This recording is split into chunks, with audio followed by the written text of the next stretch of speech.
बार फिर राज्य में विसात बिछी है। 2 खाली हुई सीटों के लिए 3 प्रत्याशियों ने नामांकन भरा है। ऐसे में एक प्रत्याशी जेएमएम से है तो दूसरे प्रत्याशी कांग्रेस से हैं और तीसरा इंडिपेंडेंट कैंडिडेट के रूप में है। हमारे साथ जेएलकेएम से सुप्रीमो है जयराम महतो। इनका रुख किधर होगा? इकलौते विधायक हैं जेएलकेएम से, लेकिन इनका रुख किस ओर रहता है? किस रूप में देख रहे हैं इस बार के राज्यसभा? जैसा पहले भी होता आया है, विशेष बदलाव तो होगा नहीं। हाँ, कुछ रोचक स्थिति में राज्यसभा का चुनाव है।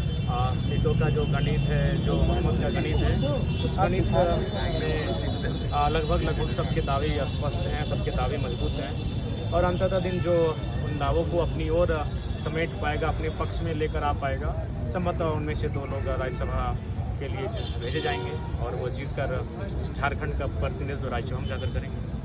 अच्छा, जो आरोप प्रत्यारोप के दौर चल रहे हैं, कांग्रेस बीजेपी पर आरोप लगा रही है। बीजेपी का कहना है कि हमारे पास चूंकि संख्या बल नहीं था इसलिए हमने किसी को समर्थन दिया है। एक तरफ कांग्रेस कह रही है हॉर्स ट्रेडिंग की बात, तो ये सब आरोपों को किस रूप में आप देख रहे हैं? देखिए, आज आधुनिक राजनीति में बहुत सारे आरोप प्रत्यारोप लगते हैं और ये आरोप प्रत्यारोप पूर्व में घटित घटनाओं के आधार पर लगते हैं और वो घटनाएं पूर्व में कभी न कभी घटित होती हैं।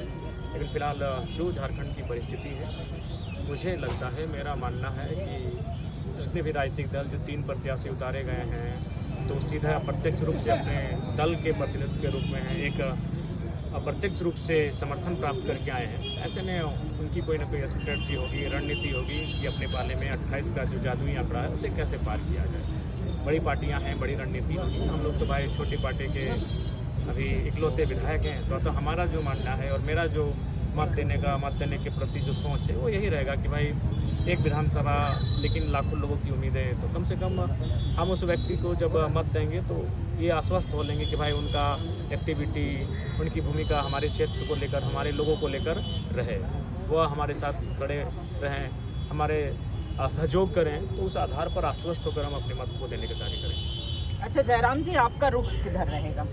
देखिए, रुख कोई पूर्वाग्रह नहीं है कि हम अपना मन को पहले से बना लिए हैं, हम पहले से सोच कर आए हैं, ऐसा नहीं। जो हमको विश्वास दिलाएंगे, जो आश्वस्त करेंगे कि बाबू हम आपके साथ हैं, विधायक जी हम आपके साथ हैं, आप काम करिए, आपके क्षेत्र के लिए हम काम करेंगे, जहां आपसे हमें सहयोग की आवश्यकता होगी आप हमें बताइएगा, बेहिचक हम आपके सहयोग में खड़े रहेंगे। बैजनाथ राम जी को लेकर के क्या ख्याल रखते हैं, या परिमल की नाथवानी की बात करें या फिर जो कांग्रेस के कैंडिडेट हैं, तो ये तीनों कैंडिडेट को आपको तीनों ही पूर्व से राजनीतिक दलों से और सक्रिय भूमिका में रहे हैं, अपने अपने कार्य क्षेत्रों में भूमिका का निर्वहन किया है, तो अनुभवी लोग हैं। लेकिन इस बार क्योंकि सीटें 2 हैं, प्रत्याशी 3 हैं और परिस्थितियाँ और उनका कैसा वो लोगों को अपने पक्ष में मतदान देने के लिए प्रेरित करते हैं, कैसा उनके विश्वास को जीतते हैं, ये देखना दिलचस्प है। अच्छा, ये जो आरोप रहते हैं कि हॉर्स ट्रेडिंग होती है, मतलब विधायक क्या घोड़े हैं? घोड़े देखिए, हम तो पहली बार आए हैं पत्रकार महोदय आप, और इन सब चीज़ों से मेरा कोई मैंने इंटरेस्ट भी नहीं है। हमारा तो बस यही रहेगा कि भाई जहाँ से हम प्रतिनिधित्व कर रहे हैं वहाँ एक बड़ा फंसी भी होता है तो वो राज्य स्तरीय मुद्दा बनता है, और एक विधायक होने के नाते जो विधायक को मद मिलता है विकास की योजनाओं के लिए, वो पर्याप्त नहीं हो पाता है। अतः मेरी तो प्राथमिकता और मेरा जो लक्ष्य होगा, मेरा जो ध्यान केंद्र होगा, वो इस बात पर होगा कि मुझे एक कह सकते हैं कि वहाँ से भी कुछ सहयोग मिल जाए। राज्यसभा संसद का भी मद होता है, उस मद का भी मेरे विधानसभा के लिए विशेष सहयोग मिल जाए, क्योंकि हम इकलौते विधायक हैं जो त्रिकोण में हैं, तीसरे स्तर से आते हैं, बाकी दोनों इंडिया या एनडीए से हैं। तो मेरी अपेक्षाएं इस बात की रहेंगी और इस बात को लेकर मैं उनसे एक आश्वासन चाहूँगा। तो मेरी सोच यही है। परिमल जी का कहना है कि हमने इससे पहले भी 2 बार वो राज्यसभा गए हैं और कई ऐसे कार्य हैं, चाहे वो IIM की बात करें, कई कार्य हैं जो उन्होंने किए हैं, हॉस्पिटल की बात करें। कहना है कि आने वाले दिनों में भी हम कार्य करेंगे, तो कितना विश्वास? ये तो राज्य की जनता ने, जब हम लोग उस समय तो 2008 में गए थे, वो 2020 तक उनका कार्यकाल रहा, और संभवतः जब 2 बार वो गए हैं राज्यसभा के लिए, तो मेरा मानना है कि कहीं ना कहीं उनको अनुभव है, और सभी राजनीतिक दलों के मध्य जो उनकी चर्चा है वो होती है, यानी उनकी अपनी एक पेट है झारखंड के इस मिट्टी में, उस लिहाज से वो अपना अनुभव साझा कर रहे हैं। फिर वो 18 तारीख को ही तय होगा। खुलकर कुछ नहीं बोल रहे हैं जयराम जी, लेकिन इनका कहना है कि तीनों नेता ही अच्छे हैं और परिमल जी के लिए भी सॉफ्ट कॉर्नर है। हालांकि ये स्पष्ट नहीं करेंगे, 18 को परिणाम बताएगा और जो इनके क्षेत्र के लिए सहयोग करेगा, कार्य करेगा, उसको इनका समर्थन होगा। हाँ, चूँकि राज्यसभा चुनाव का मतलब होता है जैसे लोकसभा का एक पार्टिकुलर एरिया होता है कि रांची लोकसभा के जो सांसद होंगे वो हजारीबाग में जाके अपना योजना का काम नहीं करेंगे, लेकिन राज्यसभा का कोई बैरियर नहीं होता है, वो पूरे राज्य में अपनी योजना को दे सकते हैं।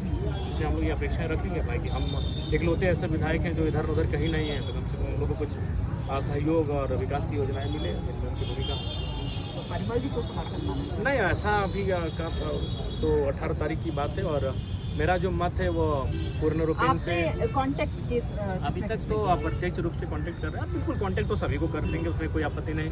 हम भी उनसे मिलेंगे और सार्वजनिक जगहों पे मिलेंगे, उसमें मिलने में क्या हाल है। वो प्रत्याशी हैं, वो हमारे विधायकों के मत से जाकर राज्य का प्रतिनिधित्व करेंगे, इसमें कोई छुपने और छुपाने वाली बात नहीं है। शहर से सबके साथ बातचीत होगी और कॉल आए। हाँ, प्रत्यक्ष रूप से और उनके जो सहयोगी हैं, उनके समर्थक हैं, उन्होंने समर्थन मांगा है और हमने कहा भी है कि आप इस पर विचार करिए, हम लोग भविष्य में आपके साथ काम करेंगे, आपको सहयोग करेंगे कामों में, आप योजनाओं में। तो प्रत्यक्ष रूप से बातचीत हुई है। दुल्लू महतो जी को लेकर के कई बार आप मुद्दे उठाते रहे हैं, खास करके कोयला खनन की बात करें, राज्य में अवैध उत्खनन धड़ल्ले से हो रहे हैं। कुछ ऐसे विचार आपने प्रकट किए थे कि इधर साझा, लेकिन आए दिन कोयले की चोरी लगातार।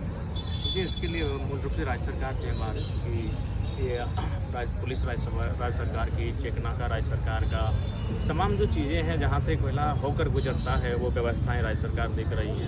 तो राज्य सरकार को अगर वास्तव में चिंता है तो उनको चिंता होना चाहिए कि जो धन हमारे राजस्व की प्राप्ति के साथ राज्य खजाने में आना चाहिए, वो धन व्यक्तिगत रूप से अवैध रूप से किसी के पास जा रहा है। वही स्थिति बालू की है।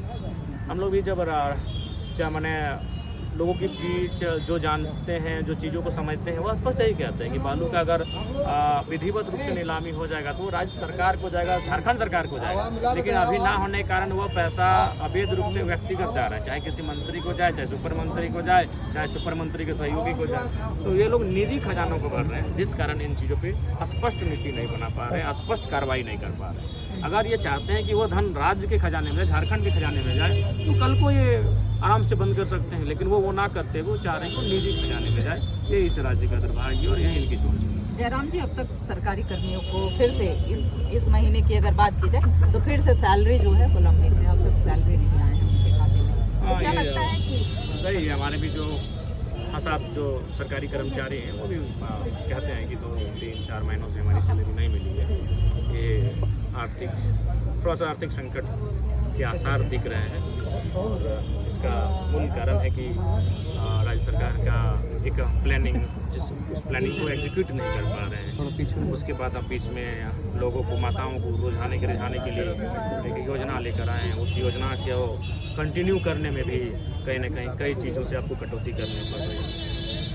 आने वाले दिनों में आर्थिक संकट से राज्य जूझेगा, राज्य भी और देश भी जूझेगा। जो परिस्थितियाँ बन रही हैं तो उसको लेकर सरकारों को, विशेषज्ञों को, सिस्टम को पहले से तैयारी करने की आवश्यकता है। चलिए, तो धन्यवाद। ये हमारे साथ बात कर रहे थे जेएलकेएम से सुप्रीमो